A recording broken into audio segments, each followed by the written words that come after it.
All right, so let's come full circle here. So we've talked about how when you look at functions that have been produced by the chain rule, that have been produced by composing one function with another, you get something that looks difficult to take the derivative of.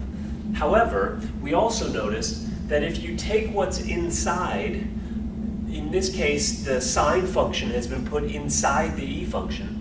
If you take that and set it equal to u, well, then you get something that is less complicated. Well, in particular, y would be e to the u. And now this you can take the derivative of. Because if we're trying to find dy over dx, which relates to derivative, it would make sense to work with the information that we have trying to compute the derivative.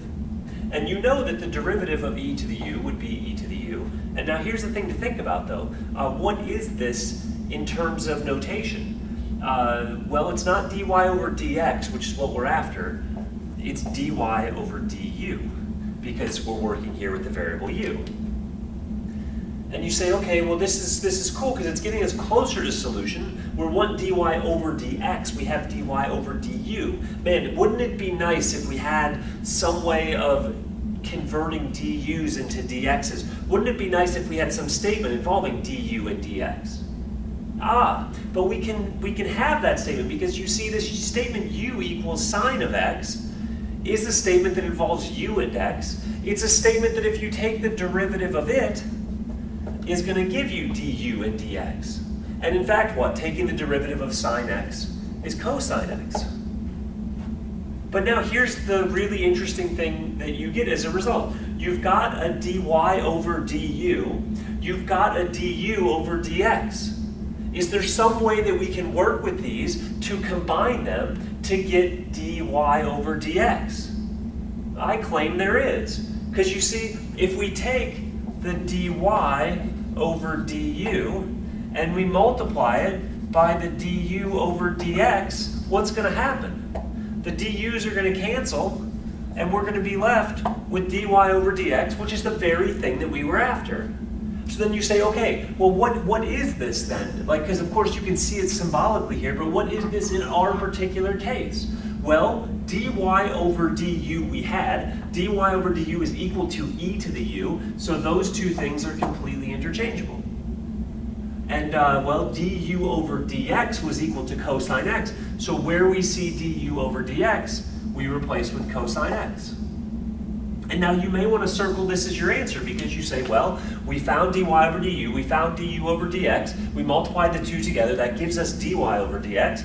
But the issue that I have is the original problem, the original statement involved only y and x. And now this guy involves u, which was only what we used to sort of crutch our thinking to go through in digestible chunks.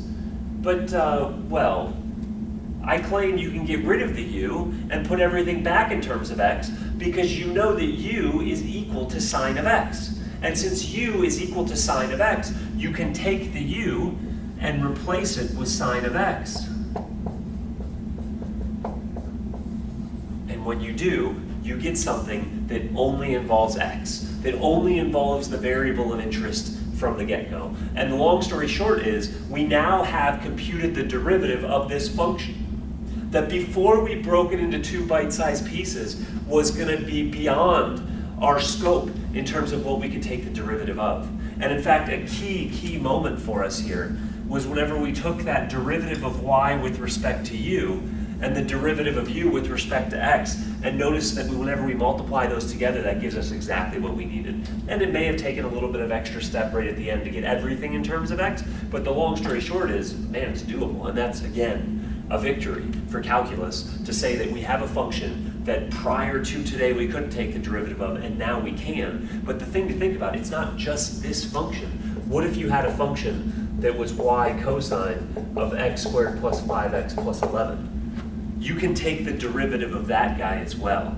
Because you see, if you let u equal to x squared plus 5x plus 11, you can take the derivative of, well, now if you make that replacement, you would have what? Y equals cosine u. You can take the derivative of this guy, du over dx. You can take the derivative of this guy, dy over du, and it comes back to the same idea.